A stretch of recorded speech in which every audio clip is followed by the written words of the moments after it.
राजस्थान का पंचायत का चुनाव ने जोर पकड़ लिया है और लगातार प्रचार प्रसार का दौर जारी है। आज हम पहुंचे हैं 7 नंबर वार्ड में। यहां से भारतीय जनता पार्टी ने एक बार फिर से एक नए चेहरे पर विश्वास जताया है। मोहन श्याम जी हमारे साथ जुड़ रहे हैं, क्योंकि नौजवान अगर राजनीति में आएगा तो कहीं ना कहीं विकास की उम्मीदें भी जगेंगी, क्योंकि युवा बढ़ेगा तो युवा पढ़ेगा, इस तरीके के नारे लगते हैं कि युवा नौजवान जब जिस ओर जवानी चलती है उस ओर जमाना चलता है। ये भी कहावतें आप लगातार सुनी होंगी। लेकिन हमारे साथ बीजेपी के ये कार्यकर्ता हैं और लगातार चुनाव प्रचार कर रहे हैं। जनाब, किस तरीके से देख रहे हैं इस बार के चुनाव को? मैं वार्ड नंबर 7 से उम्मीदवार हूं और इस बार वोट विकास को, और मेरी सभी ग्राम पंचायत एंचवाड़ा वार्ड नंबर 7 से अपील है और हाथ जोड़ के एक निवेदन भी है कि इस बार अब की बार भाजपा सरकार को देखें, और जिस तरह से पहले से विकास होता आया है भाजपा सरकार में, इस तरह से लगातार विकास होता रहेगा। नहीं, आप लगातार चुनाव प्रचार में जा रहे हैं, लोग चेहरे पे वोट दे रहे हैं या फिर पार्टी के सिंबल पर वोट देने ज़्यादा? नहीं, यहाँ चेहरे पे भी वोट मिलती हैं और ज़्यादातर सिंबल पे वोट मिलती हैं। तो सभी समाज के लोग यहाँ पे रहते हैं, तो किस तरीके से देख रहे हैं? क्या वोटों का बिखराव या फिर वोटों का समीकरण किस तरीके से बिठाने की कोशिश की जा रही है? नहीं, हमारे यहाँ ज़्यादातर भाजपा वोटर ज़्यादा हैं, बीजेपी, और मैं विश्वास के साथ कहता हूँ कि बीजेपी ही पार्टी यहाँ से अपना उम्मीदवार बिल्कुल निकाल के देगी। आप एक नौजवान हैं, क्योंकि जब नौजवान राजनीति में आता है तो कहीं ना कहीं विकास की उम्मीदें जगती हैं कि नौजवान नई सोच के साथ राजनीति में कदम रख रहा है, तो कहीं ना कहीं एक विकास होगा। तो मुद्दे क्या होंगे आपके? जो भी पंचायत में कमियां हैं, जैसे कि पानी है, लाइट है, सड़क है, जो भी है उस पर विशेष रूप से ध्यान दिया जाएगा, और मध्यम वर्ग और जो गरीब वर्ग के लोग हैं उनको विशेष तौर पर ध्यान दिया जाएगा, जैसा कि भाजपा सरकार शुरू से करती आई है।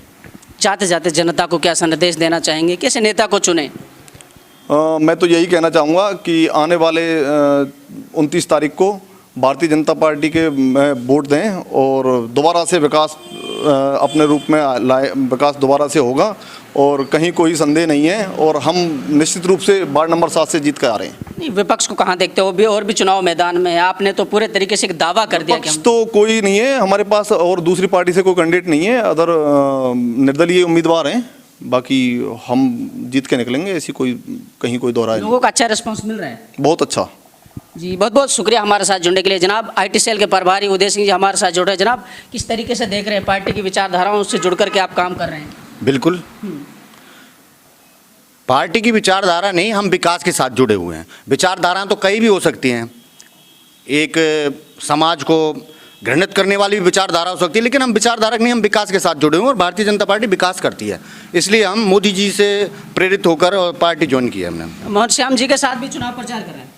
नहीं, ये चुनाव प्रचार क्या है कि हमारा एक लोकल चुनाव है, हम भी यहाँ पर सरपंच का चुनाव लड़ते हैं, तो वो तो है नहीं, लेकिन पार्टी के सिंबल है तो हम कहाँ जाएंगे फिर?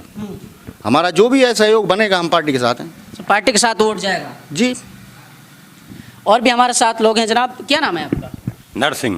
नरसिंह, वोट किस को लेकर के जाएगा? मुद्दे क्या हैं आपके? मुद्दे यही हैं जी कि पार्टी जो भी है विकास कर रही है, पीछे से भी हम देखते आ रहे हैं, जब भी हमने वोट किया है, ये बिरड 84 कोस जहाँ आप खड़े हैं, ये जो भी विकास हुआ है ये बीजेपी सरकार ने किया है गत वर्षों में।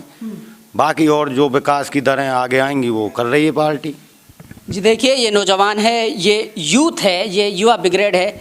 इनका कहना है सीधा सीधा कि विकास को मुद्दा बनाएंगे, विकास को लेकर के वोट देंगे।